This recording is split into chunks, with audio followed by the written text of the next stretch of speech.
Ang galing kasi Take magsalita chance. ni Congressman Take chance. Raul Manuel, mag-expound. Ayan, I commend him for that ability in speaking. Ha. Ang tanong ko lang, sinabi mo sa plenaryo ng Kongreso that NYC is corrupt. Ang COA nga hindi sinasabing corrupt kami. Yun yung binabase mo according to COA.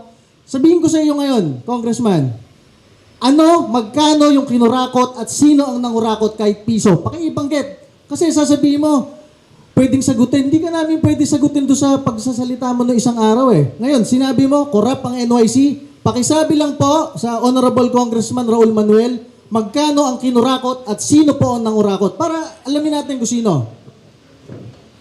Again po, for the record, hindi po totoo na walang platform para sumagot yung ating mga government officials. Again, kung handa po sila sumagot, dapat ay meron silang kayang ma-relay doon sa legislators na sila yung nagsusponsor ng budget ng bawat government agency. Also, again, public information po yan. Kahit sino po sa atin ay pwedeng i-search yan online, yung mga findings ng COA regarding the National Youth Commission. Tapos, ang punto natin dito, taon-taon hindi tayo nawawalan ng mga ganitong usapin kung paano ginagamit yung pondo ng bayan, lalo na doon sa isang agency na dapat ay nangunguna sa pagtaguyod ng interes ng mga kabataan. Sa panahon na, again, kanina naputo lang tayo kasi it was supposed to be my venue, like ngayon, para ipahayag yung saloobin ng mga kabataan, pero merong nag-gate crash dito. Ang tanong kasi kanina, ano yung mga top na problema ng kabataan? Yun yung dapat na pinag-uusapan natin ngayon eh. Sabi niyo, sir, kurakot ng NYC. Tinatanong ko, sino po ang kurakot at magkano ang kinurakot? Pakisabi, ba't sasabihin niyo, pakicheck, public knowledge naman sa COA yan.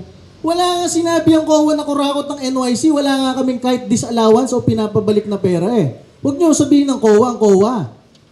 Kayo lang ang nagsabi na kurakot ng NYC. Ang tanong ko lang, diretsyong-diretso para sa mga Pilipinong nandito, magkano po ang kinurakot, binulsa at kung sino po ang nagbulsa kahit piso? Pakisabi lang po, sir. Huwag na kayong magsabi ng kahit kung ano-anong storya sa buhay. Pakisagot lang po yung tanong. Kayo ang nagsabi na kurakot kami. Ang tanong namin, magkano po ang kinurakot, magkano ang binulsa at sino po ang nagbulsa sa NYC? Madaming problema ang kabataang Pilipino, teenage pregnancy, AIDS and everything, education, sa education sector. Lahat naman yan, merong departamentong nag-handle, nandiyan ang DOH, nandiyan ang DepEd and everything.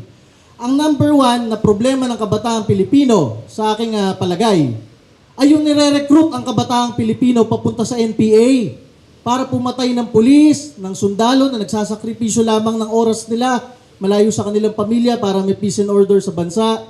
Mga kabataan na nire-recruit para labanan ng gobyerno, actually okay lang kung i-criticize mo yung gobyerno. Okay lang kahit pag-resignin mo yung mga tao sa gobyerno. Walang problema doon, ha? That is part of democracy. Pero pag merong mga kabataang umakyat sa bundok, nagbe-bear ng arms against the government, against our government troops, yun ang maling-mali. Narinig nyo na ba minsan, kahit minsan kinondena niya yung recruitment na yun ng kabataan papunta sa NPA? Narinig nyo na ba, as a government official, na nanumpa na ipagtatanggol niya ang konstitusyon ng Pilipinas at ang ating gobyerno, narinig niyo na ba siya na kinondena niya yung mga teroristang NPA? Hindi pa. Sasabihin niya kanina yung sa Masbate, lahat naman po ng may ginagawang masama kinokondena natin. Hindi niya dinidiretso yun sa NPA. Yun, number 3. Walang kaugnayan sa armed struggle yung bata na yon. Promising football player ng Pilipinas. Nasa Masbate, binaril sa ulo ng NPA. Ba't po hindi nyo kinokondena yung NPA? Huwag nyo sabihin, lahat naman ng kriminal kinokondena namin. Yung NPA lang po ang sinasabi namin. Bakit hindi nyo kinokondena ang NPA? Pinatay yung batang Pilipino.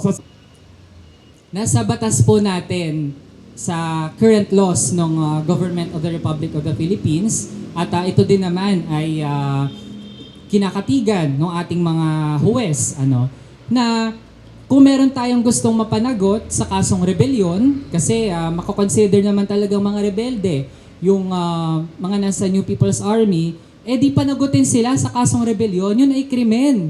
Diba? Kung pag-aaralan natin yung ating mga batas. So, hindi po natin maintindihan kung bakit po dinidiin tayo sa ganong usapin kasi nandyan naman yung batas. Kung meron tayong gusto kasuhan ng rebellion, edi kasuhan po natin ng rebellion. Kasunod po, yung nangyari na yon actually hindi nga yun pagbarel, yun po ay death, no? Dahil sa paggamit ng isang bomba. So actually, ang dami pong facts kasi na binabanggit na Ang actually facts ay lang, hindi bakit totoo. hindi nyo kinukondena Tapos, yung NPA? meron tayong statement na nilabas doon na baka lang po hindi po nakarating o hindi nabasa ng ating NYC chairperson.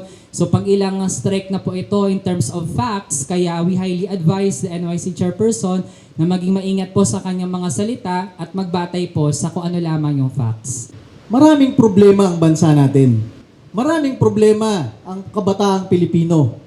Tinatry niyang ibalanse yan sa buhay niya. 'Di ba? Mahirap kayo, may problema ka sa magulang, minsan may problema ka pa sa love life, may problema kayo sa pera, papasok ka sa paaralan, may problema ka pa sa mga teacher mo, maghahanap kang trabaho, bata ka pa, may problema ka sa paghahanap ng trabaho.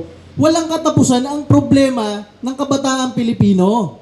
Ang tinatanong ko lang sa inyo, bakit hindi nyo kinokondena yung mga nagre-recruit sa kabataang Pilipino para pumatay ng pulis at sundalo, manunog ng cell sites, mag-extort sa mga kapwa Pilipino? Yun lang ang tanong ko. Kasi ano sasabihin mo? Hindi naman ako dito na-appoint bilang santo. Na-appoint ako bilang government official na dapat nagtutulungan tayo as government official. Lahat tayo sa gobyerno nagtutulungan para patatagin ang gobyerno, patatagin ang bansa. Ngayon, ang isasite mo dyan, ang daming problema ng mga Pilipino, mga kabataan. Ang NYC, hindi ma-handle.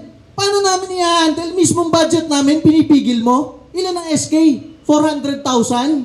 Buong bansa, imo-monitor namin, susupervise. Tapos yung budget namin, pipigilan mo? O paano nga namin magagawa yon? Harap ka sa plenaryo, sasabihin mo pa, kurakot kami, wala na kami budget. Ang kotse namin, Suzuki APV.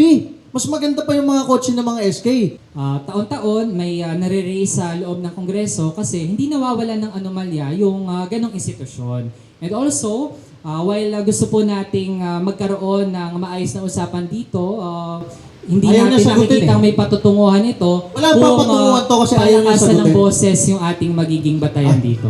Maraming advokasya si Congressman Raul Manuel, ang Kabataan Party List, na I joined Legit. them. Legit. Hindi legit. O, legit naman yung iba nila, yung karamihan. Ang sinasabi ko, madami siyang advokasya sa kabataang Pilipino. We join him in pursuing that advocacy. Oh, So you can work together on sana common sir, issues. we are in the Common government. issues. Oo. We are both in the Philippine government. Ang sasabihin ko lang dyan, sir, issue ng edukasyon, nagmamahal yung tuition. Sino pang gusto magmahal ng tuition? Lahat tayo may pamangkin, may anak, mayroong apo na nag-aaral. Lahat tayo gusto mababa ang tuition. We join him in pursuing na sana hindi nagmamahal ang tuition. Ito sabihin ko sa iyo, sa napakaraming issue ni na Congressman Manuel, baka 80% ng issues nila, okay, we join them.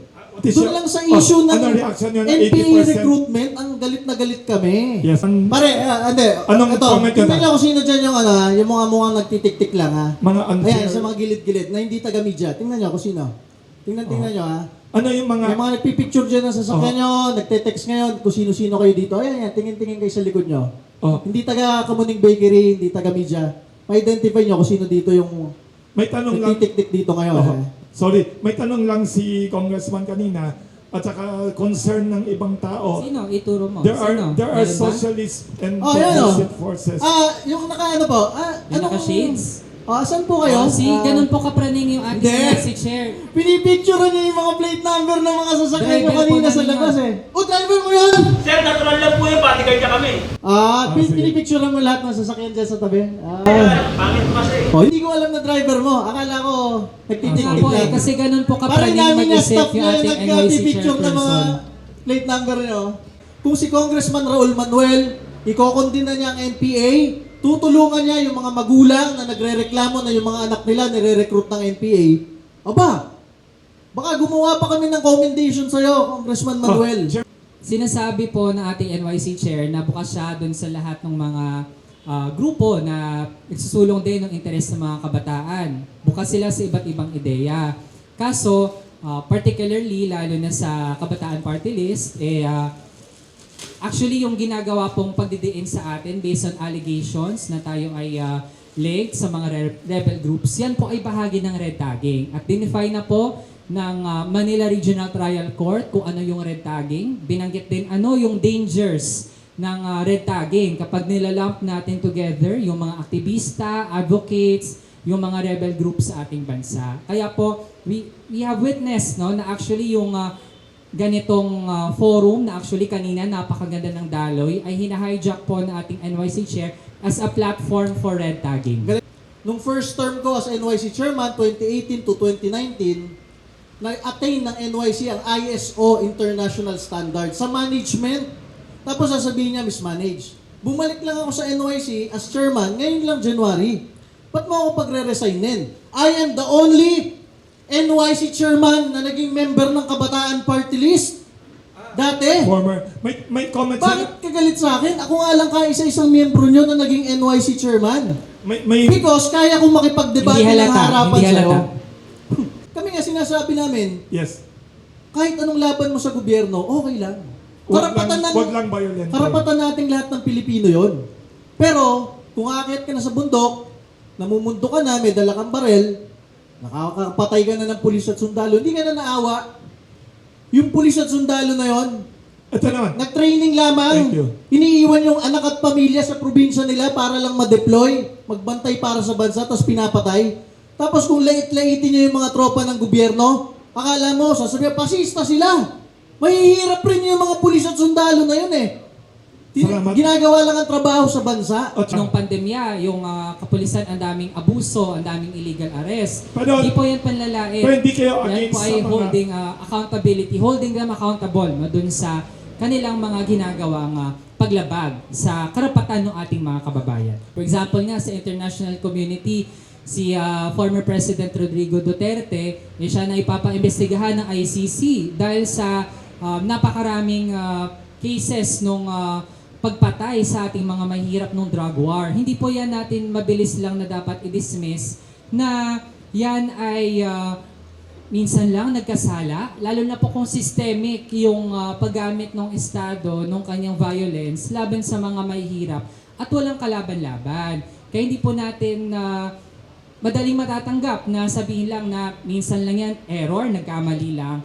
Lalo na kapag ang mga pinagkatiwalaan ng mamamayan na magprotekta sa kanila, yun pa yung aabuso sa kanilang mga karapatan. Yun na, I Also support Congressman Manuel. hindi pa po ako tapos. Ay, hindi pa tapos. Pag yung pulis at sundalo Bastos ay po, nag-abuso, bastos. sige, kung pwede nga i-death penalty yung pulis at sundalo na abusado. Ang sagot yun. I join him in yung sa paghanap ng hustisya sa mga abusadong pulis at sundalo at taga-gobyerno. Tama 'yon. Oh. Di pa I siya join tapos. him there. Oo. Kaya lang yung NPA abusado rin. Bakit Ito. hindi mo kinokondena? Sorry.